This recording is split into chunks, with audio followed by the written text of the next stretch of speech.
what's wrong and why you never said you felt that way. And guess you're trying to stay strong and fake a smile until I look away. But I've known you too long, it hurts to watch your blue eyes fade to gray as you fade away, as you fade away. Yeah, I'm about to fade away, cause every time I wake up I feel like it's Monday. Something's going wrong with all the chemicals up in my brain. All of a sudden I don't look at anything the same way. Got a buildup of my thoughts sitting in an ashtray. I'm sorry that I'm so inconvenient, okay. Just let me be me and I'll stay out of your way. I can see the way you look at me, I'm such a disgrace. I never really asked to be brought into this place. You want Yo, I be jamming it. That's my song, man. That's my song. What's up, Mike? Hello, Vince. Everybody's in Europe, live from Europe. Vincent Boggs, ladies and gentlemen. Hey, what's going on, everybody? Hey, I'm rocking it here. I've been down to Munich, Passau, on the border of Austria. You know, just traveling around, running into Ukraine refugees. It's been pretty much a moment of just intense thankfulness of being an American to be able to talk to some of the refugees in the train station and just seeing all these kids just, you know, running from Ukraine, trying to find somewhere to live, somewhere to go, somewhere to reshape their lives. It's you know, it's heart-wrenching, but you realize how important it is. And that leads on to the next thing I'm going to say real quick, which is we're going to talk about the veterans that, hey, we go, there's a picture of the Ukraine, some kids that I met in the train station. You know, passed them, you know, few things, and we talked and we conversed. And I was getting ready to leave to catch my train. They said, "Hey, can we do a picture with you?" Hey, it was an honor. These two young men are trying to find their life. Their fathers and brothers are all in Ukraine, you know, fighting the cause, and they're traveling. Some kids are actually traveling solo, just to find to find somewhere a safe place to be. But hey, Mike, that's power right there, Mike. That's power. Bam. Yeah. All right. So before we get moving on, me and Mike started talking about a couple other different things. I want to talk about the Veterans Project. It's a project that goes on to support veterans who want to tell their story, and it's a major program that goes on. And Mike's going to show you this video real quick. So here we go. Hit the volume, Mike.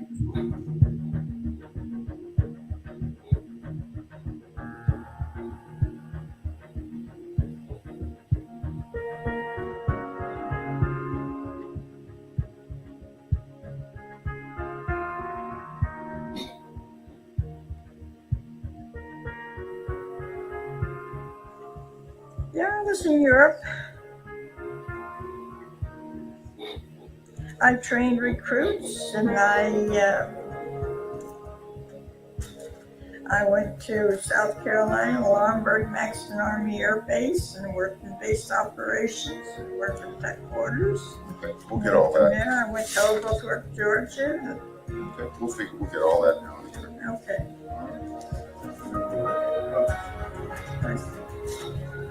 I ended up in Paris. We'll start off first. Today's date is July the 16th. Thank you. My name is Michael Serrano. We're with the Children's Coalition Incorporated in West Palm Beach, Florida. West Palm Beach, Florida. Thank you. And we are currently at Harbor Place in Port St. Lucie Correct. with Ava Appin.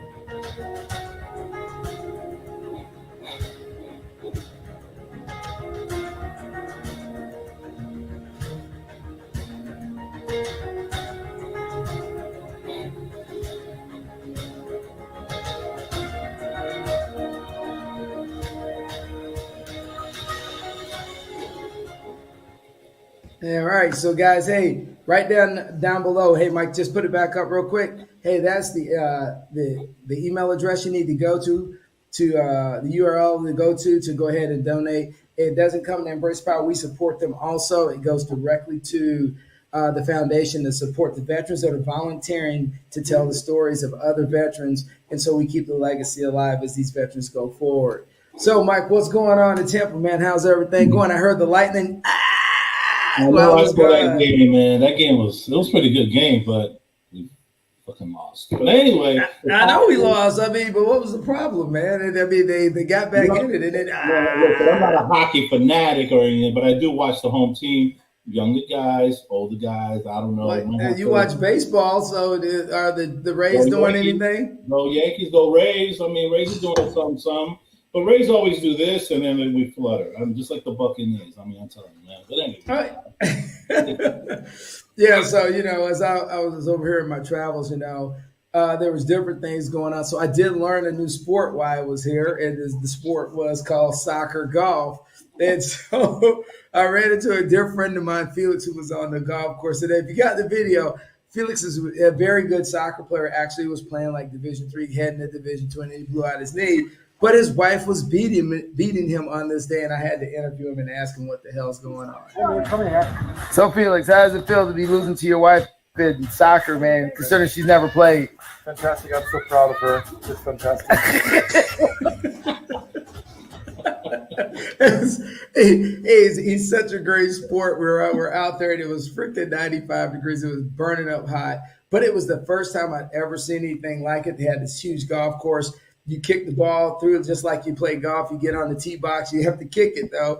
And we were playing it. And trust me, it is not that easy. And there's multiple obstacles out there. So it is a great, probably something really great to play, to develop and build in the local hometown of a golf city like Kansas City, Tampa, where there's a lot of players that people go out and play golf. So it was a unique, and the course is 18 holes, but it is really cool. Then I was down in Bavaria, man. And there's just so many cool things down in Bavaria to see. I was in Munich, the train station, rock and roll. Hey, man, you can't make it up. It's like you will always see something strange or different in the train station, and just in loving Europe. But the one thing I like about it is seeing the amount of teenagers just traveling freely throughout. Oh, yeah, you can stop right there. That's Hans and Gluck. So if you are ever in Europe, that's the place to go eat. That place rocks. It has all kind of cool burgers and even vegetarian. Man, it's just an awesome place to be. Yeah. So I've been having a good time in Europe, man. Been having a good time, man. Getting out and about. Nobody's having fun. Look at this. Somebody's having a good time while we're sitting here in Florida. Well, hold up now. It's been about 95 degrees, and it's been really hot. Today it also hit to like 60 degrees today. So today's actually been a cold day here in Europe. Up here in northern Central Europe. So I'm in Rheinland-Pfalz area. So it's actually been a little colder. So I had a good time today, got out a little bit. The pizza in Europe, you can't beat it. The best in the world. I hate to say it, it's carb central, and I love the apple strudel, the pizza. Just it all rocks. So my whole thing is now, I allow a lot of people to ask me about, so what about Ukraine? It's been interesting, and it was interesting to sit down and just see the different dynamics in Europe right now with Ukraine and the challenges that we face as a nation. And it kind of makes you reflect on some of the challenges that we have in the United States, and you're just hoping that at some point we can compromise and bring some things together, regardless if it's Roe versus Wade, if it's gun control, all these different entities that are happening. Because, me and you, we don't really get on the political side house. We really don't care, but we do realize that we need to be positive. We need to reshape the world. And then my heart goes out to everybody 4th of July weekend in the United States. That's gut-wrenching when I heard about that. And the father and the mother that shielded their child, man, that is the ultimate sacrifice, any parent, to protect their child, and that's some challenges, Mike. And, I wonder if, from your sense, do you think the United States needs to kind of do some soul searching, brother? Yeah, they do, man. It's just going on continuously. I don't know what they're trying to prove either, but they're proving that they're going to be locked up for a while, but it just doesn't make sense. And they do. And we what's funny you said that is I was watching NBC News today, or CNBC, because the stock was, fluctuating. You and your stocks. Yeah, I'm a stock guy. Anyway, they said that we are losing a lot of soul searching. We need to start, reiterating, restructuring of who we really are. We're a freedom country and all that, but this gun thing is just getting out of control. No. What's funny is I actually had a couple of people that are gun owners that are good friends of mine literally said, even they said at some point, even them are saying, hey, we need to really relook at our gun control and really look at what's really important. And I always go back and tell them that no matter how you want to reshape this or what the rhetoric is, regardless of our constitution and all things, at the end of the day, human life is the most precious resource we have. The blood and treasure. And children are the most sacred entity of any society. And when we're in a position where we can't protect the children, then we really definitely need to go back and this isn't 1776. So we really got to go back and look at some things. And that's not knock on either side. It's just as adults, we got to be adults. Yeah, I mean, and they give us we're our protectors. Once we reach a certain age and have children, we are the one who have to protect them. And right now, the struggle is real. It's all right now, and it's sad. That's really is sad because we want to promise them that we're going to protect them, but when bullets are flying and anybody can get an AR-15, so forth and so on, but a simple little, he hasn't been in jail, whatever, it's No, I absolutely, because we both have kids, and you definitely know, the struggle. One of the other things I found interesting that was happening this week that I saw in the news was our overall support in general as a nation, that we kind of need to look at a lot of things internally about ourselves and where we need to be going. The reason we do such a good job with our podcast and our show is that we are always trying to look at the positive side and bring uplifting moments. And I looked at the amount of shows that are on that are challenging, as I use the term. And when you have 1 million likes on things that you see people getting hurt, or you see just a lot of a random craziness, and you wonder, okay, if this is so important to so many people, instead of content that matters, and you wonder why we were sitting here arguing over just like if something's blue or green, when we really should be saying, hey, we need to save the rhinos, we need to save the elephants. Oh yeah, we need to save Salt Lake. We need to save a few things out there that matter. Maybe I'm wrong, Mike. I don't know. Yeah, no, I was thinking about that the other day. I was drinking some coffee and looking at CNBC, of course. That's what I watch. It's my forte. But okay, I got you. They're talking about way irrelevant stuff right now. It's like energy and gas. And I know it's an important subject, but we should fall down to the subject matter that's happening here. We're going to go to Mars. Really, dude? Let's take care of here. We can fix it. Let's put about $80 billion into Detroit. Yeah, Chicago, wow. New York is a mess. I have family out there. My Uncle Freddie was a retired correction officer. He's just like, it's crazy. He can't leave the house without his gun. It's just it's ridiculous. It makes no sense. Well, they were showing Detroit today, and this is what kind of blew my mind about Detroit was that homeowners were overcharged their state income tax, their housing tax for their house, and the government foreclosed on their houses. When they came back this year, they found out that they were overcharged, and so the families have already lost their homes, and they literally the government goes back and says, "Yo, man, we messed up. However, je ne sais pas, we can't fix it," and so they're still homeless. I mean, who? In your right mind, the first thing you want to do is for your society, for your people, is say, look, we're broke. Let's go back to the federal government. Let's get some money. And then let's go ahead and say, look, we got to get these people back in homes that we should have never kicked them out of. We need to renovate the homes that and look, we need to make this right. That's in my world. That's leadership. Yeah. That's leadership. Yeah, the leadership to me, I mean, I'm not a retired military or the Yes, nothing to do with it. But I am an American citizen, and I do have my opinion, but I think the leadership is falling a little short. I think they're out of touch. It's a lot of out-of-touch leadership going on here, thinking about the wrong things, and it's just putting patches in a lot of situations. And right. I feeling like that, like the Mars things and, the gas prices. We have reserves here up the yin-yang where, we shouldn't be paying $6, $5 of gas. I mean, come on. Not even I leave the house, and I like to go out. Well, you know what? The whole thing about it in society is that everybody wants to argue. Here's the thing: if you do something right for the American people, hold on, let me try to say this again. Just do something right for the American people. Why are we so concerned on who gets the credit? I mean, at the end of the day, it's kind of like it's like our company we're running. We work as a team, and everybody's in trying to make something positive out of nothing. And I don't understand why that can't can't rise to the next level of leadership in the country and say, okay, gas prices are high. How do we get them down? But and I'm not going to get on this because let me be very clear.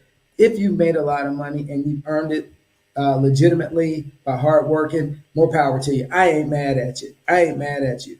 So, but in the same breath, I say this is, but everyone doesn't need to be suffering if everybody can't afford it. It's a problem when you realize that like 30 or 40% of your society can't afford something. You know what I'm saying, man? Yeah, that's true. But like they say, greed. That's why a lot of companies right now, stocks going down because they're greedy. They overstock. They overshot thinking that this COVID is going to last forever. But then they didn't think about they were secure. Everybody's getting their shots, whatever, blase. But now it's greed. Right. Now they overbought. Now what you're going to do with stuff.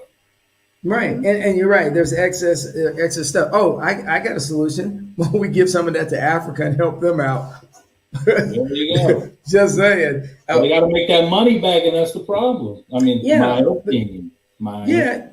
No, that's true. That's true. As we said, though, if we're founded on a value system of helping thy neighbor, as the American mantra is, then our neighbors are the global neighbors. Now, we didn't vote to become a global power. It ended up being that way through society. But we have an obligation as a group, as a positive manner of people to fix it. We talk about it all the time. So I'll ask you this question, and it goes back to look at Puerto Rico. What's the recovery for Puerto Rico, Mike? When you really look at Puerto Rico, think about that. Yes, and that's funny fact you said. We just talked about that. The real estate, there's empty houses. There's a lot of just still destruction. It's still messed up over there. Right. And people are still struggling over there. They're trying to work it, but it's supposed to be part of us. Ain't nothing happening. Yeah, but one thing that we don't talk about is the missing people. Yeah. And in America, it's like, X amount of people are missing from that last hurricane. Je ne sais pas. At some point, we got to start really looking internally and looking past ourselves into what affects other people. And I don't know where we ended up getting here, because I remember in the 70s and 80s, people actually really still cared about their neighborhoods to some degree. But as, gangs and other things moved into neighborhoods, we've lost a sense of caring about our neighbor. We're more worried about, look what they got, not what you need. I'm a CEO. Let me make my bonus. Let me take my trips, and which is fine, but clean up the mess while you're here and while you hold the position. And there's another topic. There's a lot of CCOs, and I'm not knocking anybody who's a CEO or anything like that, but they're getting overpaid to do nothing. It's like they're running around like a chicken without a head right now. They don't know what they're doing. They don't know why their stock's going down. They don't know why their people are leaving their jobs and stuff like that. And it's crazy. It's crazy. Yeah. It's just in one ear, right out the other. Go tell your mama. Go tell your father. If you're a hip hop head, you know what's up. Hey, so you bring up the CEOs, and it's a great point. Is Colin Powell said, when people stop bringing you problems, then you're not leading. So a lot of people today, even in small businesses, they don't want the lower manager, middle manager guys don't want to hear what the problems are. So, and when you bring a problem to them, it becomes a stalemate, the confirmation bias thing. Everybody's on the man. I don't see a problem. Everything looks fine to me. And you look around and you go, yeah, man, the house is burning. Brother, I'm not here to try to be. They don't want to get burned. See, that's the problem. They don't want to get burned by the person who's keeping an eye on them. I noticed that, and it's like, okay, well, I know it's burning, but what happens if I speak up too much or I do something about it? I might not get that bonus once again. Right. Or you may not be the guy on the receiving end of the next job promotion. Yeah. So, and those are some of the things that, I'm looking at our society that we just got to clean up. As you start going forward, and as we start going forward on different things, we're going to bring people on the show that are going to start addressing some of these tougher issues in America. Now, one thing is everybody needs to know, me and Mike don't do politics, because we don't do politics or religion. And here's the reason why, guys. And I know a lot of you guys are like, why don't you guys touch on this or touch on that? Is because one, is we're not a toxic show. The next thing is we're not going to go down the road of several other shows talking about women this or women that. We're not going down that road because we realize the hypersensitivity. And one, it's just not our style. You know, so many platforms already have that. We're good. Right. So just understand is that we're going to have comedians on here. We're a variety show, right, Mike? We're variety. Yeah, we are country variety. I mean, comedian, CEOs, leadership across Australia. What's up, Gustavo? You know, and stuff. That's right. Muscle Vodka. We got Gustavo. We had Sarah Hurley. We have Christina, Marlena Echo, Christina. Yeah, all these different people that make a difference in what they're doing, and we're just always looking to make something positive to make the world a better place, and that's just how we go. And that. So, Mike, man, you need to come back. We got a lot of business to take care of, man. I am, man. Hey, yo, and just make sure, make sure you subscribe, make sure you like, and make sure you join the team because we're always about embracing the power. And with that being said, hey, Mike from Europe, it's been a blast, man. A great conversation. As always, I have to say, keep it rolling.